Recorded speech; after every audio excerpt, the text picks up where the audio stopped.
Hello everyone, जैसे कि sound chapter का हम न्यूमेरिकल्स है वो सॉल्व कर रहे थे। आज जो रिमेनिंग न्यूमेरिकल्स है वो सॉल्व करेंगे एंड देन ये जो चैप्टर है ये ख़त्म हो गया है। अभी आज का देखते हैं 11th क्वेश्चन क्या है।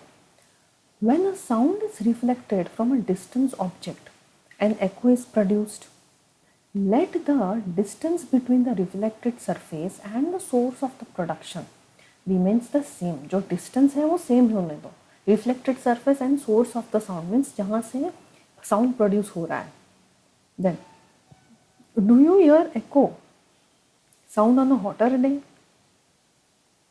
as the temperature increases, जब temperature increase होता है, the speed of the echo sound also increases, hence the speed of the sound on the hotter day is more.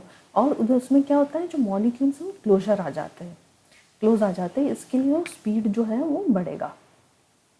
N echo occurs within the time difference between the original and the reflected sound is at least 0.1 second। so your time का formula क्या है, distance upon speed। okay, therefore for the same distance if the speed is higher, the time taken would be less than 0.1 second and echo won't be heard। okay, so if the time would be more than or equal to 0.1 second then the echo is heard। ठीक है। then give two practical applications of reflection of sound। ceilings in cinema hall are curved। वहाँ पे जो अक्सर आप देखिए जो ceilings होगा वो कर्व होगा, बिकॉज जो साउंड जाएगा ये रिफ्लेक्ट होके बाकी जो हॉल में है वो सुनाई देता है। To ensure that the sound after reflection reaches the parts of the hall. Stethoscope जो डॉक्टर्स यूज करते हैं to measure the heart beat, it is due to the multiple reflection of sound. अभी ये देखते हैं।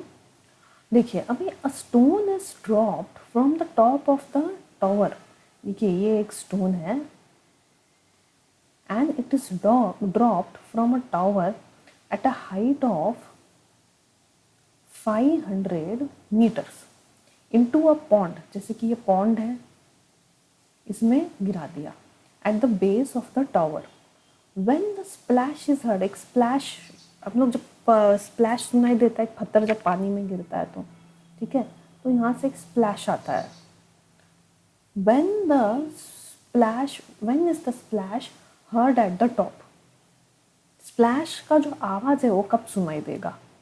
गिवन इज 10 सेंट जी, ये जी का value क्या है, 10 meter per second square and speed of the sound is 340 meter per second. तो अभी ये जो फॉर्मूला है कौन से चैप्टर का है, मोशन का है, इक्वेशन। तो अभी यहाँ पे हम लोगों को इसका जो इनिशियल वेलोसिटी क्या होगा, ये जो है ये ज़ीरो होगा। हमको ढूंढना है टाइम ढूंढना है दोनों केसेस में कितना टाइम लगेगा। तो पहले s is equals to u t plus half a t square, जहाँ पे initial velocity is zero, initial velocity is zero.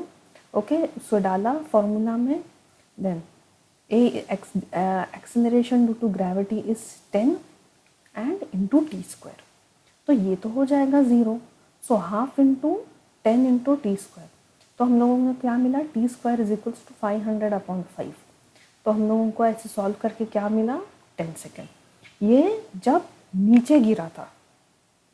Okay, ये फर्स्ट पार्ट है। अभी हम देखते हैं कि ये जब when a stone is thrown, okay, stone is thrown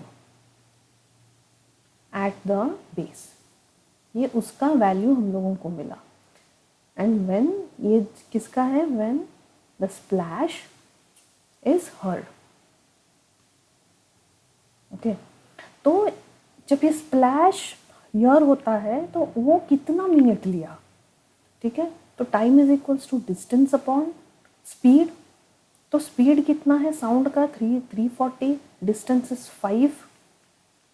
तो जब इसको डिवाइड किया तो आंसर आया 1.47 सेकेंड्स। तो टोटल टाइम कितना लिया इधर, टोटल टाइम इज 47 सेकेंड्स। अब चलते हैं 14th question. A sound wave travels at the speed of 339 metre per second if the wavelength is 1.5 centimetres. ठीक है, वेवलेंथ इतना है, स्पीड देखिए, इसका वैल्यू डाला अपॉन वेवलेंथ इज 1.5 मीटर्स, तो इसको हम लोगों ने मीटर्स में कन्वर्ट किया, तो मीटर में कन्वर्ट किया तो क्या आया value 0.015 metre.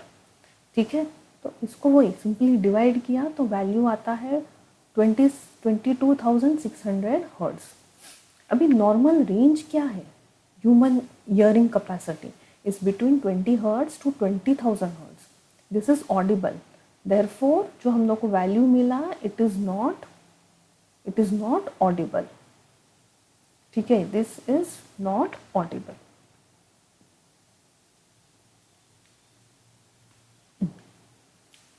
Then, what is the loudness of the sound? What factors does it depend on?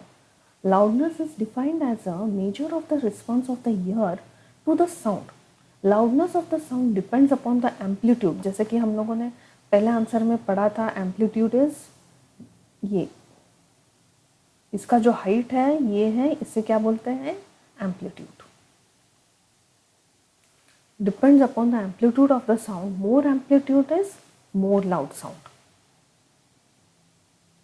अब ये लास्ट क्वेश्चन है 20th। A Sonar device on a submarine sends a signal and receives an echo 5 seconds later. Calculate the speed of the sound in water if the distance of the object from the submarine is this much. अभी यहाँ पे क्या किया है देखिए, ये case क्या हुआ है, the Sonar sends a signal means ये रिफ्लेक्ट होके वापस आ रहा है, तो बोला है कि ये टोटल हुआ है 5 सेकेंड्स लेटर। हम लोगों को ये भी ढूंढना है इतना, तो ये इसका कितना होगा 5/2 सेकेंड्स। तो यहाँ पे हम टाइम क्या लेंगे 5/2 एंड डिस्टेंस इज 3625 मीटर्स। तो वही इसको वहाँ फॉर्मूला में डाला, ठीक है, 5 तो इसको हम लोगों ने कैंसिल किया तो आंसर आया 1450 मीटर पर सेकेंड। ठीक है, तो ऐसे ये चैप्टर अभी ख़त्म हो गया है। अभी नेक्स्ट वीडियो से हम नेक्स्ट चैप्टर शुरुआत करेंगे।